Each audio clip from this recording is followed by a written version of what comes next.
Здравствуйте! В эфире Пятого канала информационная программа «Новости». В студии Татьяна Маннова. Сегодня в выпуске. Православные готовятся к празднику Крещения Господне. Для желающих окунуться в проруби оборудована купель. Первым ребенком, появившимся на свет в этом году, стала девочка. Сотрудники ЗАГСа провели традиционный обряд именоречения.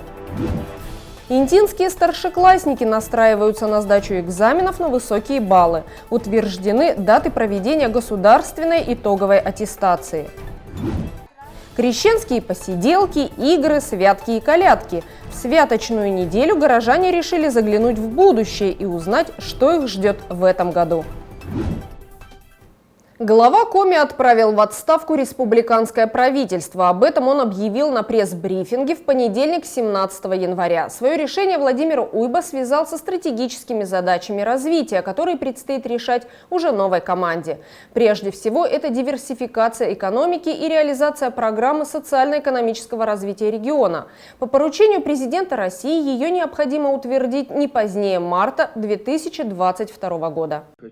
Глава республики Коми поблагодарил прежний состав регионального Кабмина за совместную работу, назвав минувший год очень важным и результативным. Была проведена большая системная работа. Помимо выполнения первоочередных задач, связанных со стабилизацией экономики в условиях пандемии, выполнением всех социальных обязательств, правительство республики уделяло огромное внимание решению стратегических задач. Была заложена крепкая основа для будущего поступательного развития, сделан большой задел для дальнейшего движения вперед. Пересмотрена стратегия социально-экономического развития региона. Основные направления работы по восстановлению экономики, росту деловой активности, созданию комфортных условий для ведения бизнеса вошли в инвестиционное послание и инвестиционную декларацию Республики Коми. По словам главы Коми, первоочередная задача обновленного состава правительства республики – вывести экономику на качественно новый уровень по пути развития обрабатывающих производств с высокой степенью переработки добываемого сырья и природных ресурсов. Это нашло отражение в одобренном на федеральном уровне плане диверсификации экономики Республики Коми на период 2021-2026 годы. В документ вошли 50 крупных инвестиционных проектов, по которым планируется к 2026 году привлечь в экономику региона 150 миллиардов рублей частных инвестиций в неугольные отрасли и создать новые рабочие места. Это позволит вывести регион на принципиально новый уровень развития, станет основой для экономического роста отраслей, в числе которых перспективные для республики лесопромышленный комплекс, сельское хозяйство, добыча рудных и неметаллических полезных ископаемых. Отдельного внимания требуют механизмы повышения качества жизни населения республики, в том числе развитие сфер социальной защиты и здравоохранения, благоустройства городской среды и развитие жилищно-коммунальной инфраструктуры, чтобы люди хотели жить и работать в республике, заявил губернатор. Новый состав правительства Республики Коми будет объявлен дополнительно. До тех пор члены Кабмина продолжат работу в статусе исполняющих обязанности. Полномочия председателя правительства в период формирования нового состава будут возложены на Эльмиру Ахтямовну Ахмееву, объявил глава Коми. Крещение, как и Пасха, считается самым древним праздником в христианской культуре. Этот день связан с крещением Иисуса Христа. По традиции, в ночь с 18 на 19 января православные окунаются в проруби. В Коми в этом году обустроят свыше 30 купелей. Иордань на праздник Крещения Господня оборудуют практически в каждом муниципалитете Коми, в том числе и в Инте.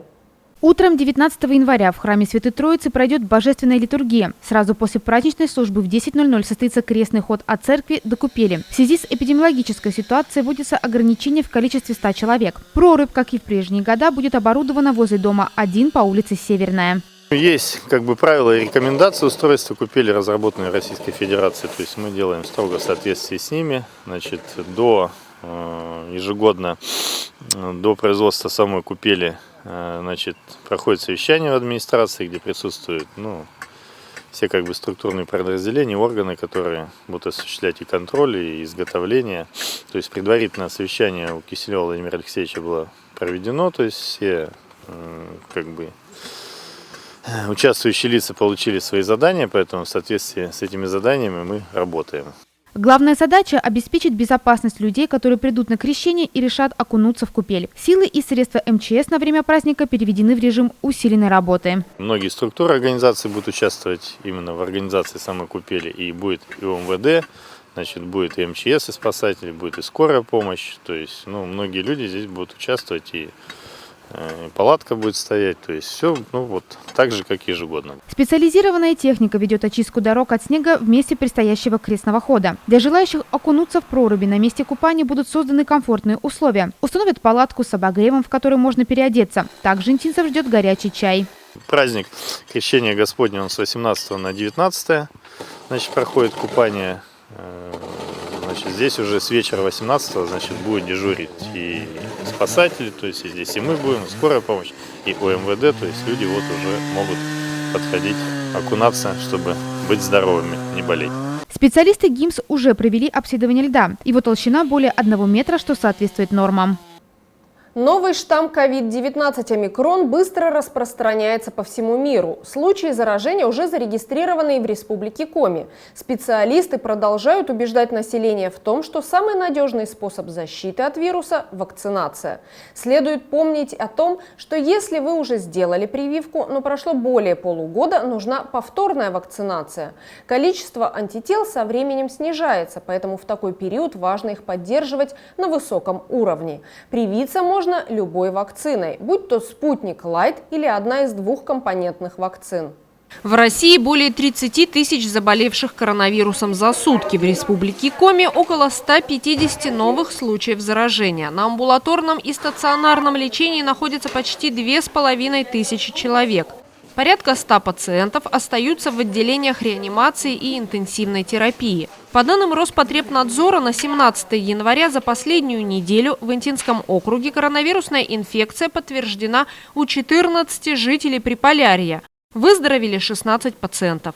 На стационарном лечении в инфекционном отделении Интинской ЦГБ сейчас находятся 2 человека. Амбулаторно, оставаясь в условиях карантина, с подтвержденным диагнозом COVID-19 проходит лечение более 20 пациентов. Под медицинское наблюдение взяты 15 жителей округа. Всего с начала пандемии в Инте зарегистрировано почти 2000 случаев заражения новой коронавирусной инфекцией. 1689 человек из числа проходивших лечение полностью выздоровели. Официально подтверждено 93 случая летального исхода у пациентов с коронавирусом. Первым ребенком, родившимся в Инте в новом 2022 году, стала малышка Маргарита. Девочка родилась чуть раньше положенного срока. Она появилась на свет вечером 1 января. В отделении Интинского ЗАГСа состоялась торжественная церемония именоречения. Родителям девочки, чете Алферовых, вручили первый документ нового гражданина России – свидетельство о рождении. Время новогодних праздников действительно волшебное. В семье Алферовых произошло настоящее чудо. На свет появилась доченька. Теперь их стало 4. Папа Алексей, мама Анастасия, 5-летняя Ксюша и малышка Маргарита. У каждого человека свои понятия, сколько должно быть детей. Вот нам 2 достаточно вполне. Хотели мальчика, ничего. Вышло 2 девочки, тоже очень хорошо. На торжественное мероприятие пришла вся семья Алферовых. Старшая дочка 5-летняя Ксения не смогла сдержать слез. Ведь церемония именно речения и признания гражданских прав ребенка – очень душевное и красивое мероприятие. Проходят века, меняются поколения, но всегда семья, дети являются величайшей ценностью человечества. Уважаемые Алексей и Анастасия, вы подарили жизнь новому человеку на земле. 1 января 2022 года у вас родилась дочь, долгожданная, дорогая для вас и очень хорошая. С маленьким сокровищем, которое вы держите на руках, прижимая к сердцу, жизнь обрела новый смысл. Сегодня отдел ЗАГСа гостеприимно распахнул свои двери для семейного торжества. Мы пригласили на государственную регистрацию рождения семью, в которой родилась девочка, названную Маргаритой, 1 января 2022 года. Девочка родилась вечером. Именно малышка Маргарита стала первым ребенком, родившимся в Инте в новом 2022 году. Она появилась на свет раньше положенного срока. У меня срок позже стоял намного, это случайно, это уже по медицинским показаниям так получилось. Во время церемонии ребенку официально присваивается имя, а родителям вручаются первые официальные документы нового гражданина страны. Далеко не все семьи соглашаются на торжественное мероприятие. Обычно женщины не очень сильно хотят после роддома проводить какие-то мероприятия, но они сразу согласились прийти к нам и торжественно зарегистрировать рождение своей дочери. Тоже праздник, тоже хотела торжественности какой-то. Вот. Да, другие пары тоже давайте. Молодые родители в этот день также принимали поздравления и подарки от представителей Интинского согаза и ЗАГСа, депутатского корпуса и руководства округа. Поздравляем вас с этим праздником. Мамочка, вам вручаем букет цветов. Но я думаю, что вы нам передадите папе, как будет удобно будет держать. С цветов начали, но самое главное, это вот этот документ, свидетельство о рождении, которое мы вручаем вам, вашей доченьке Маргарите. Спасибо. Разрешите вас поздравить с вашим замечательным днем, с рождением доченьки, чтобы у вас доченька росла, ваша принцесса, здоровой, любознательной, а вам семейного счастья. Юной Маргарите Алферовой всего 3-я неделя от роду. В сердце родителей она уже заняла важное место. Теперь же она получила свои первые документы и стала полноправным гражданином. Комиссия по делам несовершеннолетних подвела итоги работы за прошедший год. За 12 месяцев было рассмотрено около 200 дел по защите прав и законных интересов детей и подростков. Проведено порядка 50 межведомственных рейдов по семьям, находящимся в социально опасном положении. Учителя, психологи, социальные работники, представители спортивных и культурных учреждений вели особый контроль за подростками, которые стоят на учете КПДН. 12 января в администрации округа прошло первое в этом году заседание комиссии по делам несовершеннолетних. В нем приняли участие представители всех субъектов профилактики. Подводя итоги за 2021 год, эксперт отдела обеспечения деятельности комиссии по делам несовершеннолетних и защите их прав в Республике Коми отметила, что благодаря слаженным системным действиям всех служб города выполнен огромный объем работы. Всего за 2021 год рассмотрено дел по защите прав и законных интересов 183, в 2020 году было 217. Кроме этого, еще направлено различных информаций, ответов на запросы субъектов профилактики 1712. Кроме того, еще рассматривались у нас административные дела, административные протоколы и материалы в отношении несовершеннолетних, не достигших возраста 16 лет. Рассмотрено 275 материалов, в прошлом году 287, в том числе административных 178, аналогичный период прошлого года 186. В отношении родителей 112, за аналогичный период прошлого года 121. В отношении совершеннолетних в этом году 63, в прошлом году 55.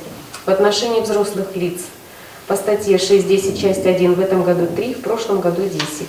Совместная деятельность комиссии по делам несовершеннолетних и всех учреждений системы профилактики безнадзорности и правонарушений несовершеннолетних, как и в прошлые годы, направлена на снижение отрицательных показателей. Даже в период новогодних каникул службы работали. За первую декаду января было проведено 49 рейдовых мероприятий и проверено 72 семьи, находящиеся в социально опасном положении. Эта слаженная работа приносит положительные результаты. Практически в 2 раза уменьшилось количество подростков, состоящих на учете, и неблагополучных семей. По состоянию на 1 января 2022 года таких несовершеннолетних в Инте 29. В прошлом году было 43. Семей 56, а еще год назад 93. Стабилизируется обстановка в городе, и у нас даже если взять по административной практике по родителям, по несовершеннолетним, есть снижение. Чем меньше мы привлекаем к ответственности детей и родителей, тем меньше у нас семей будет состоять на учете. Но это не связано с тем, что плохая выявляемость. Нет, выявляемость у нас хорошая, но это связано еще и с благополучной ситуацией в том, что образовательные учреждения ведут учет своих детей и не упускают вновь выявленных. То есть у них есть занятость во время образования и после внеурочная занятость, но и также контроль субъектов профилактики других семей. Был проведен ряд оперативно-профилактических мероприятий. С середины мая прошлого года по 30 сентября на территории Инты проходила комплексная профилактическая операция «Подросток». В ней были задействованы практически все городские учреждения. Отдел спорта является одним из членов межведомственной комиссии, которая занимается как раз профилактикой правонарушений подростков наших и деток. И, безусловно, отделом спорта и нашими подведомственными учреждениями проводится очень большая работа для того, чтобы предупредить в первую очередь возможность совершения подростками противоправных действий. Безусловно, очень большую роль в том, чтобы проводить профилактическую работу, оказывает помощь, поддержку этот тренерский состав наших спортивных школ, который совместно с родителями, законными представителями, с образовательными организациями, с самими ребятами проводят беседы, можно сказать, даже по душам, для того, чтобы объяснить ребенку неправильность его поступка и все-таки путем вовлечения в спортивные занятия, в занятия спортом, направить его в правильное русло, да, скажем так, для того, чтобы он не совершал больше таких поступков и, самое главное, наверное, осознал неправильность своих действий. Ну и, наверное, хотелось бы сказать, что вот подводя итоги прошедшего 2021 года, количество ребят, которые состоят на учете и занимаются в наших спортивных учреждениях, оно уменьшается. Я хочу надеяться и, наверное, по праву считаю, что это заслуга и наших спортивных учреждений, и заслуга родителей, в общем-то, и вклад самих ребят, которые действительно осознали и исправились. Проводятся у нас и городские спартакиады, и турниры, и физкультурно-оздоровительные мероприятия, и мероприятия, которые связаны с выполнением нормативов ГТО, что очень важно сейчас. Поэтому, собственно говоря, наверное, вот все эти общие усилия, они приводят к такому результату, что наша обстановка вот в этом направлении, она, в общем-то, улучшается и становится более позитивной. Для детей круглогодично организовываются культурные мероприятия, спортивно-туристические походы и различные соревнования. Летом у интинских ребят есть возможность выехать в оздоровительные санатории за пределы Инты или записаться в лагеря дневного пребывания. За прошедший год были трудоустроены 727 подростков. В 2021 году все учреждения культуры работали в обычном режиме. Несмотря на то, что действительно были ограничения, но мы постарались сделать так, чтобы наши маленькие интинцы не ощутили этого. И работа была продолжена и в социальных сетях, и в том числе в обычном нормальном режиме функционирования наших учреждений. Конечно, мы задумываемся о том, как сделать жизнь наших маленьких интинцев более интересной и разнообразной. И мероприятий было проведено на самом деле очень большое количество.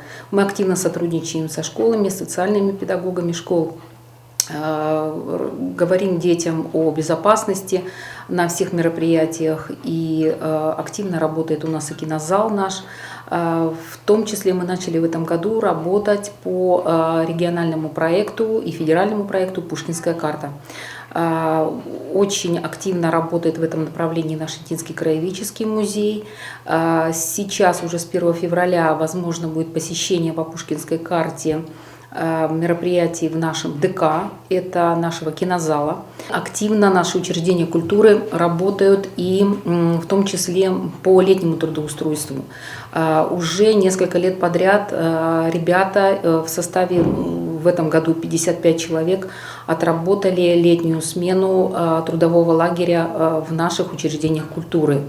Отрадно заметить, что и сельские учреждения культуры принимают участие в этом трудоустройстве наших несовершеннолетних. Надеемся, что в следующем году эта работа продолжится. С ребятами, которые состоят на учете, на различных видах учета, необходима индивидуальная работа.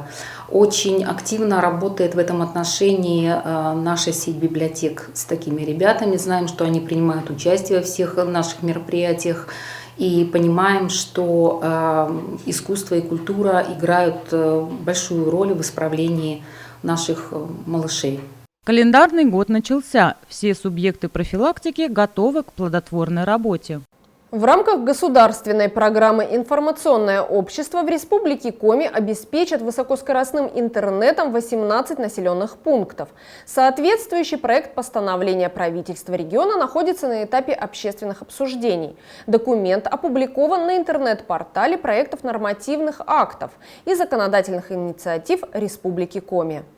Необходимость внесения изменений в постановление правительства обусловлена выполнением указа президента России в части увеличения домохозяйств, имеющих возможность широкополосного подключения к интернету. Подключение почти 8 тысяч домохозяйств к всемирной паутине до 1 февраля должно быть осуществлено по поручению главы Коми Владимира Уйба по итогам рабочей встречи с представителями ПАО «Ростелеком». В связи со сжатыми сроками, обусловленными поручением главы в отношении проекта, проводится оценка регулирующего воздействия. Принятие проекта постановления повлечет за собой выделение дополнительных средств из бюджета Республики Коми для выделения субсидий в размере 26 миллионов рублей на возмещение части затрат подрядчикам. Дополнительные расходы будут вынесены на рассмотрение правительственной бюджетной комиссии и Госсовета Коми при подготовке материалов к законопроекту о республиканском бюджете. Скоростной интернет будет проведен в домохозяйства ряда сел, поселков и деревень Коми, в том числе село Петрунь Интинского округа.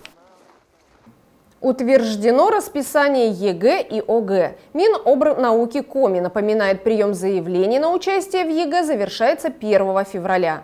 Единый государственный экзамен для 11-классников в этом году пройдет с 21 марта по 2 июля. Основной государственный экзамен для 9-классников стартует в апреле. Как будущие выпускники готовятся к экзаменам и какие предметы, кроме обязательных, выбрали, в нашем следующем сюжете. В середине декабря стали известны даты проведения экзаменов школьников в 2022 году. И практически следом стартовал прием заявлений для участников государственной итоговой аттестации. 11-классники должны определиться до 1 февраля. Для 9-классников срок дольше – до 1 марта. Интинские школьники уже вовсю готовятся к предстоящим экзаменам. Мы готовимся к ЕГЭ с 10 класса, но, к сожалению, факультативов и дополнительных уроков нам не хватает, поэтому, естественно, приходится готовиться дома, заниматься самоподготовкой. Я сдаю ЕГЭ по русскому языку, базовой математике, химии и биологии. ЕГЭ – это достаточно сложно. Я сдаю литературу и обществознание. Готовлюсь я на протяжении 2 лет. Готовлюсь я, смотрю вебинары, делаю конспекты, запоминаю информацию. Особенно помогают учителя, они очень много чего объясняют на уроках, а также на факультативах. Спасибо им огромное. Нас очень хорошо готовят, мы очень благодарны за это учителям и спасибо тем людям, которые основывают онлайн-школы для детей. Мы очень им за это благодарны.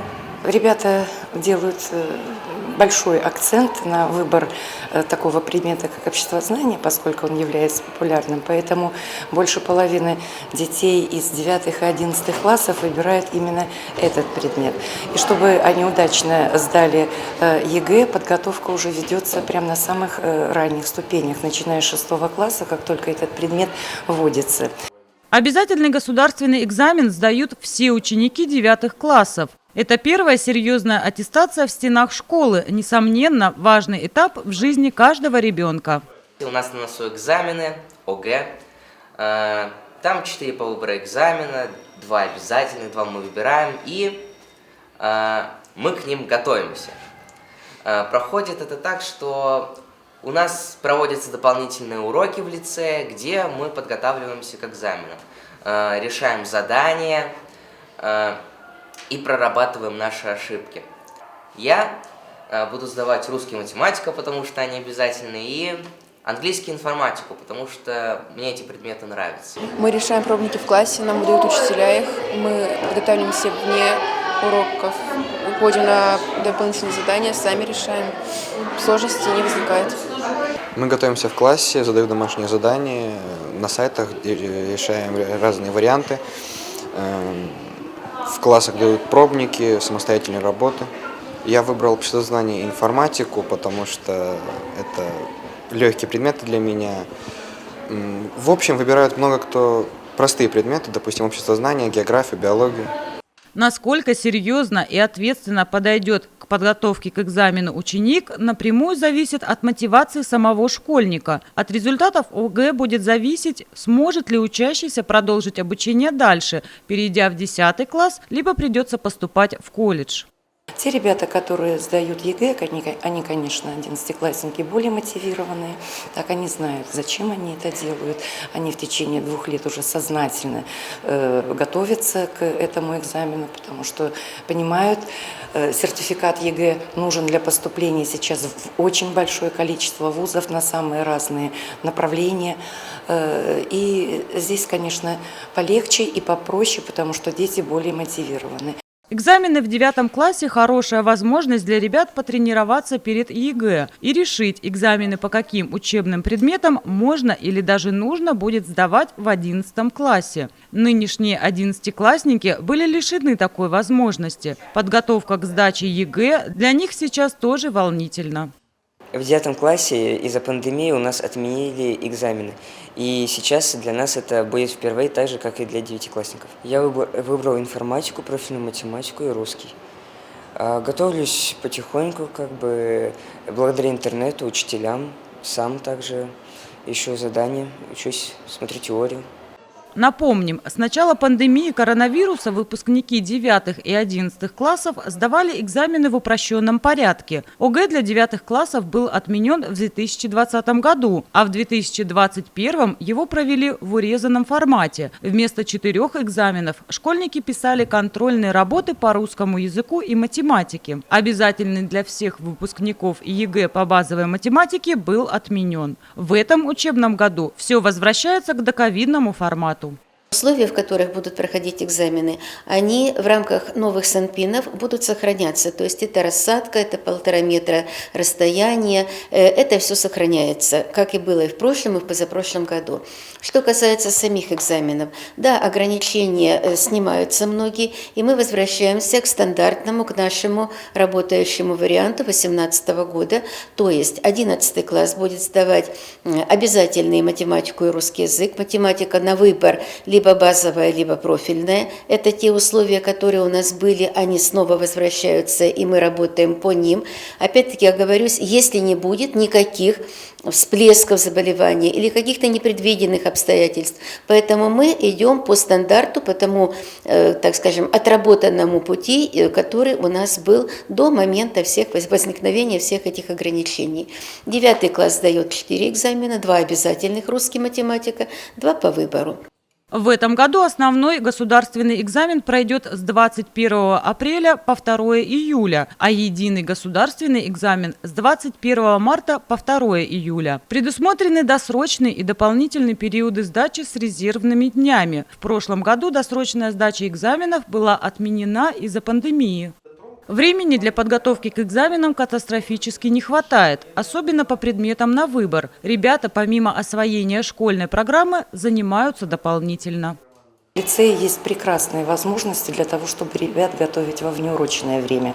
Через систему кружков, у нас есть кружок в 9 классе, через систему элективных курсов, так через систему индивидуальных и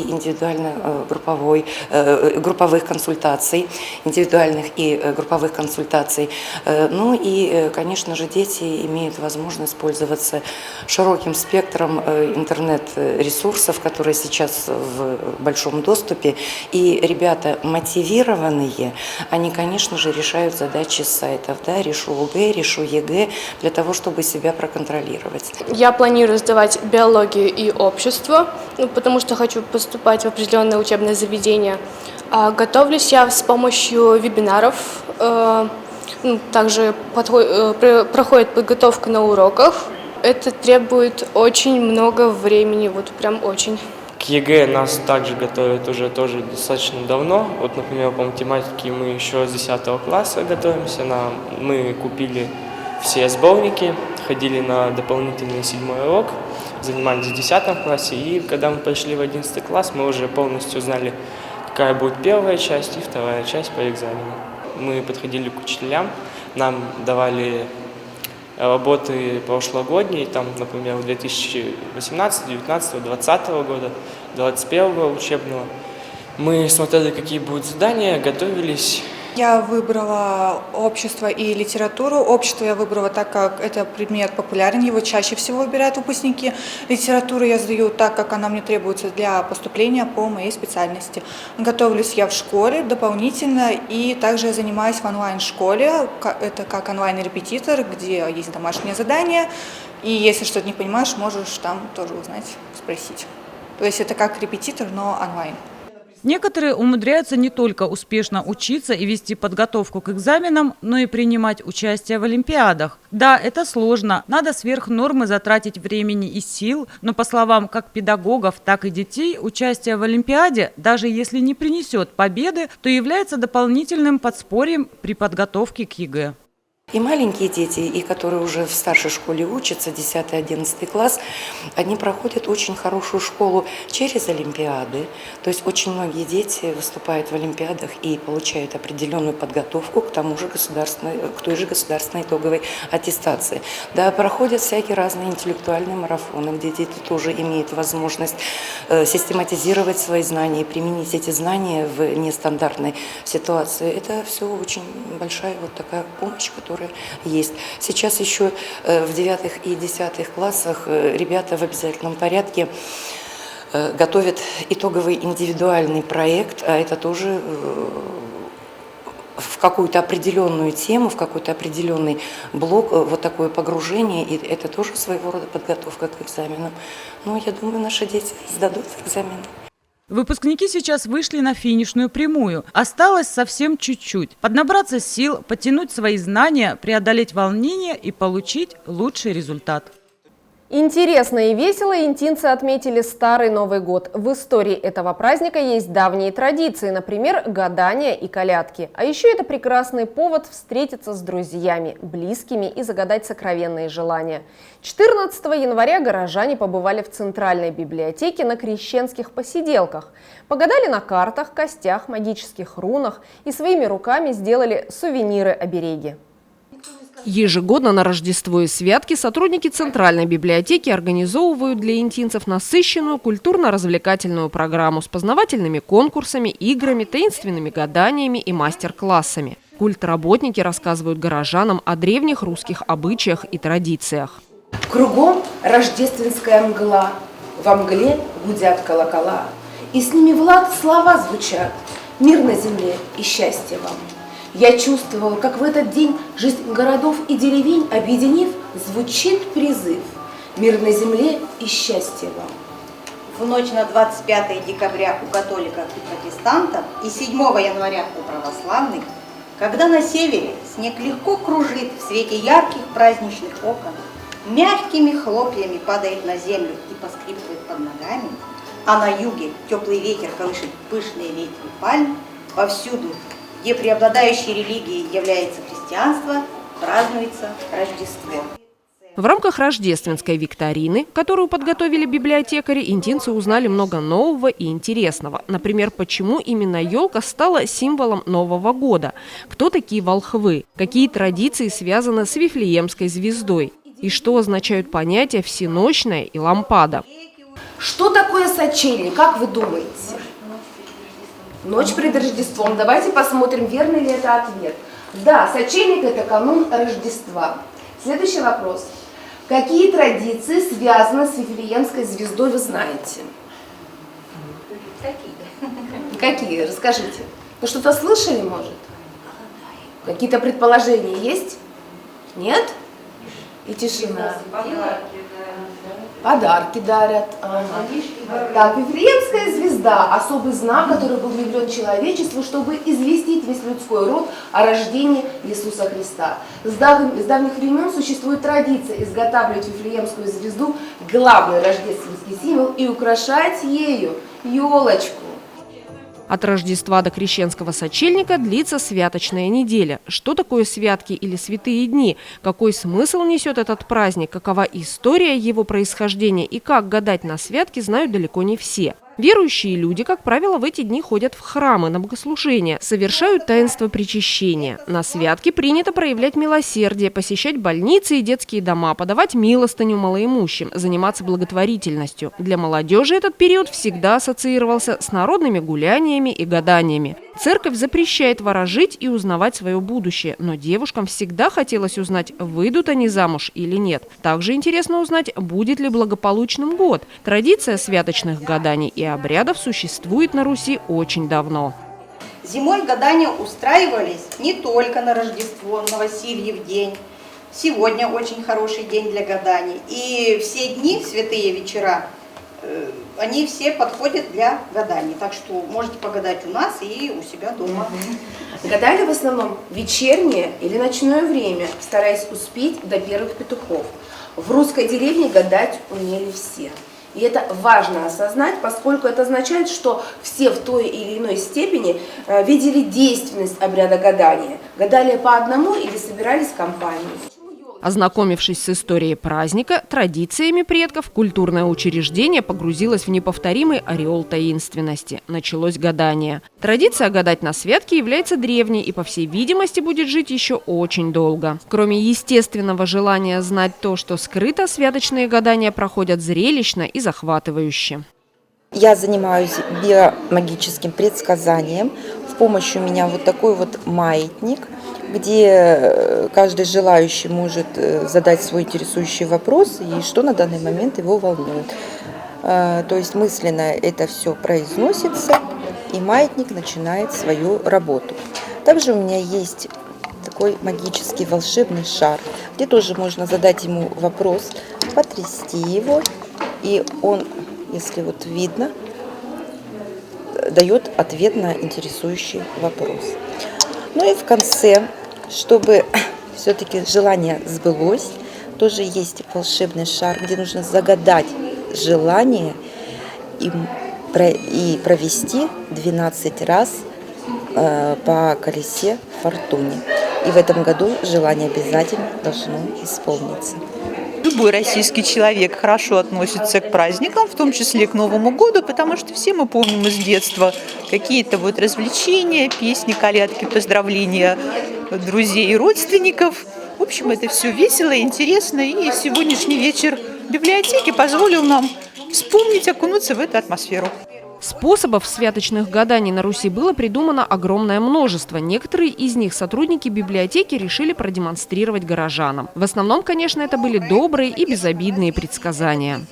Это у нас таблица судьбы. Первые 3 слова, которые вы заметите, будут вашим девизом на следующий год. Пожалуйста, что вы видите? Какие слова? Так, гармония, идея, любовь. Очень хороший выбор.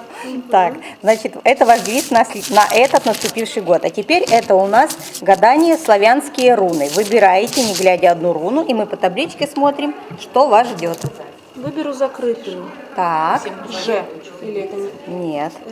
Эта руна называется рок. Каждому человеку предначертан свой путь. То есть, какие бы попытки вы ни предпринимали, все уже давно предопределено.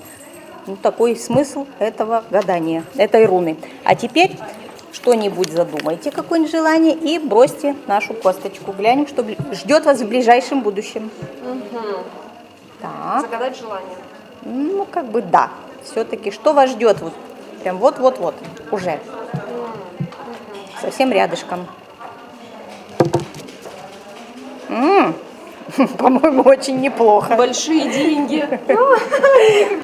Гадание – неотъемлемая часть святок. Несмотря на то, что гадания связаны с границами православных праздников, проходят от Рождества до Крещения, к истинному христианству они отношения никакого не имеют. Гадать – обычай древний, но вовсе не религиозный. Мы приняли участие в гаданиях с подругой. Все очень весело, интересно, предсказания, в общем-то, приятные. Надеюсь, что все будет хорошо. В крещенский вечерок для интинцев был организован мастер-класс по созданию подковы оберега. Амулеты и защитные символы всегда присутствовали в культуре славян. Одни из них появились раньше, другие позже. Некоторые знаки и предметы затерялись в веках, другие дошли до наших дней. На сегодняшнем мастер-классе мы делаем вот такую вот сувенирную подкову. Это подкова-оберег, потому что все знают, что в такое волшебное время, как святки, наши обереги, они действительно имеют волшебную силу. Подкова сделана из картона и облеплена джутовым шпагатом. И наклеены на нее вот такие вот монетки. Монетки настоящие, но и сувенирные купюры, потому что эта подкова должна приносить не только удачу, но и благосостояние в дома наших гостей. На праздничном вечере все интинцы загадали желание, чтобы наступивший 2022 год был обязательно лучше предыдущего. Многие соскучились по большим праздничным мероприятиям и уже устали от ограничений, связанных с коронавирусом. Но ушедший, к сожалению, запомнился проблемами в связи с ограничениями по карантинным мероприятиям. И хотелось бы, чтобы в будущем году мы уже начали все жить более здорово, свободно, посещать мероприятия, общаться, как раньше. Праздничная программа в Центральной библиотеке, как всегда, получилась душевной. Все гости ушли с хорошим настроением и незабываемыми впечатлениями. Это все, о чем мы хотели рассказать вам сегодня. Смотрите новости на 5 канале и будьте в курсе значимых событий Инты. Всего доброго и до свидания.